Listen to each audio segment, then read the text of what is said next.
హైదరాబాద్ మీర్పేటలో ఓ పెళ్లి విందులో డీజే కార్యక్రమంపై రగడ నిండు ప్రాణాన్ని బలి తీసుకుంది. డీజేను అడ్డుకునే క్రమంలో పోలీసులు సతీష్ కుమార్ అనే వ్యక్తిని నెట్టివేయడంతో అతను చనిపోవడం విషాదాన్ని నింపింది. సతీష్ కుమార్ పెళ్లి కూతురు బాబాయ్, అగ్నిమాపక శాఖలో మాజీ ఉద్యోగి. పెళ్లి విందులో డీజే నిర్వహిస్తుండగా లోకేష్ ఖలీద్ అనే కానిస్టేబుళ్లు అక్కడికొచ్చారు. డీజేను ఆపేయాలని ఆదేశించారు. కాసేపట్లో కార్యక్రమం పూర్తవుతుందని సతీష్ కుమార్ వాళ్లను రిక్వెస్ట్ చేశారు. కానీ కానిస్టేబుళ్లు అందుకు ఒప్పుకోలేదు. ఈ క్రమంలో మాటామాటా పెరిగింది. కానిస్టేబుల్ లోకేష్ సతీష్ కుమార్ ఛాతిపైన చెయ్యేసి నెట్టేశాడు. ఒక్కసారిగా కుప్పకూలిన సతీష్ కుమార్ అపస్మారక స్థితిలోకి వెళ్లాడు. ఊహించని ఈ ఘటనతో అంతా షాక్ అయ్యారు. సతీష్ కుమార్ ను తమ రక్షక్ వాహనంలో హాస్పిటల్కు తీసుకెళ్తామన్నారు కానిస్టేబుళ్లు లోకేష్, ఖలీద్. అయితే సతీష్ చనిపోయాడని భావించిన రక్షక్ డ్రైవర్ వాహనాన్ని వదిలేసి పారిపోయాడు. వెంటనే స్పందించిన బంధువులు సతీష్ ను హాస్పిటల్కు తరలించారు. సతీష్ ను పరీక్షించిన వైద్యులు ఆయన అప్పటికే చనిపోయాడని నిర్ధారించారు.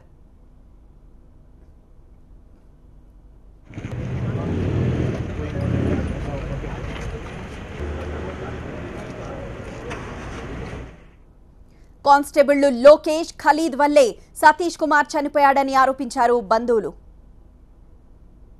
ఫంక్షన్ స్టార్ట్ అయిపోయింది 9:45, 10 ప్రాంతంలో అందరు లంచ్కి వెళ్ళిపోయారు.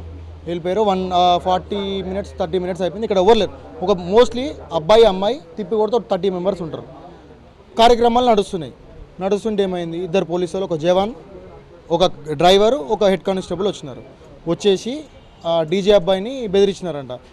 పబ్లిక్కి డిస్టర్బ్ అవుతుంది, ఎందుకు లేదు సార్ తీసేస్తున్నామని చెప్పిరంట. తీసేస్తున్నామని చెప్పిన తర్వాత ఏదైతే బాక్స్ ఉందో తీసేస్తున్నారు. అయితే మా అంకుల్ ఇప్పుడు ఎక్స్పైర్ అయినారు. ఆయన వచ్చి కార్డు చూపించిండు. అప్పుడు మేము అందరం వచ్చినాం. కార్డు చూపించింది, సార్ మేము సో అండ్ సో గవర్నమెంట్ డిపార్ట్మెంటే, మీకు with your permission, me permission ఉంటే మేము పెట్టుకోగలుగుతాం, లేకపోతే అవసరం లేదని చెప్పే వరకు మేము మాట్లాడుతున్నాం కదా. ఒక సీనియర్ సిటిజన్ 65 years old ఆయన సీనియర్స్, ఆయన కూడా డాడీ ఉంటాడు, అంకుల్ ఉంటాడు, అందరు ఉంటారు. అది రెస్పెక్ట్ లేకుండా నిర్మానుషంగా ఆయన నూకేష్ వరకు ఏమైంది, ఆయన హెవీ పర్సనాలిటీ, ఆయనకు ఒకటి షుగర్ ఉంది. అదేమైందంటే ఎగ్జాక్ట్లీ ఆయన నూకేసే వరకు ఆయన బ్యాలెన్స్ ఆపుకోలేక కింద పడిపోయాడు. హెడ్ కానిస్టేబుల్ ఫస్ట్ ఒక ఆయనను కొట్టిండు, మా రిలేషన్ను కొట్టే వరకు మా మామ అడుగుతున్నాడు, ఎందుకు కొట్టిండా, ఎందుకు కొట్టినావు, ఏం సంగతి. నేను కూడా డిపార్ట్మెంట్లోనే రిటైర్ అయినా, ఫైర్లో పనిచేస్తాను నేను, దాంట్లోనే రిటైర్ అయినా. ఎందుకు కొట్టినావు, చిన్న ఫంక్షన్ కదా బంద్ చేస్తాం మేము, సరే మీరు వెళ్ళిపోండి అది ఇది అంటే, ఆయన డ్రైవర్, మన రక్షక్ బండి డ్రైవర్ కానిస్టేబుల్, ఆయన ఏం చేసిండు, మా మామను దురుసుగా మాట్లాడి, చెడ్డగా మాట్లాడి ఆయనను దొబ్బేసిండు. ఫస్ట్ కొట్టిండు, ఒకటి కొట్టే వరకు ఆయన కొద్దిగా అదైండు, మళ్ళీ దొబ్బేసిండు. దొబ్బే వరకు హార్ట్ ఇక్కడ చెస్ట్ మీద పెట్టి దొబ్బేసిండు. దొబ్బే వరకు ఆయన కింద పడ్డాడు. కింద పడి ఎక్స్పైర్ అయ్యిండు. అయితే కానిస్టేబుల్ లోకేష్ మాత్రం తమ తప్పేమీ లేదని సమర్థించుకున్నాడు. సతీష్ కుమార్ బంధువులు తమపై దాడి చేయడానికి యత్నించడం వల్లే వాహనం వదిలి వెళ్లామన్నారు. పెట్రోల్ మొబైల్ వెహికల్ వాళ్ళకు ఒక ఇన్ఫర్మేషన్ వచ్చింది, డీజే సౌండ్ పొల్యూషన్ చేసి బాగా సౌండ్ పెట్టినారని.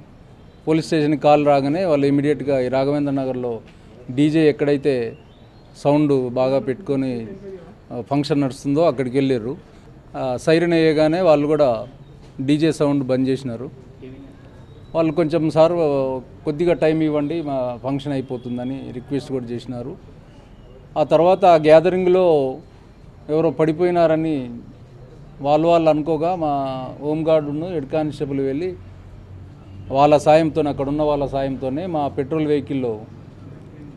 వెహికల్లోకి షిఫ్ట్ చేసి అక్కడి నుంచి దగ్గరలో గల ఈ అపోలో హాస్పిటల్కు షిఫ్ట్ చేసినారు. డాక్టర్లు చూసి అతను బ్లడ్ డెడ్ అని చెప్పినారు. Is age old man, about 62 years old. ఇమీడియట్గా మా హోంగార్డ్ కూడా చేసినారు. వాళ్ళు ఆరోపించినారు, వాళ్ళు తాగి ఉన్నారు సార్ హెడ్ కానిస్టేబుల్, హోంగార్డ్ అని. వాళ్ళ ముందల్ని టెస్ట్ కోసం, బ్రీత్ అనలైజింగ్ టెస్ట్ కోసం పంపించినాము. అక్కడ ఆ ముచ్చటే రాలేదు, వాళ్ళు అక్కడ లేనేలేదు. ఫస్ట్ ఒక అబ్బాయి వచ్చాడు దగ్గరికి, కొంచెం టైం ఇవ్వండి సార్ అని. అంతే, అతను కొంచెం కోరల్ అయింది కావచ్చు, లిటిల్ బిట్, అది కూడా అది పుషింగ్ కూడా కాదు, అది అయిపోయింది. వీళ్ళు వెహికల్లోకి వెళ్ళారు. వెళ్ళిన తర్వాత కొద్దిసేపటి తర్వాత అక్కడ ఉన్న మందిలో ఉన్న ఒకతను కింద పడ్డాడని తెలియగానే ఇమీడియట్గా మా వాళ్ళే పెట్రోల్ వెహికల్ని షిఫ్ట్ చేసినారు.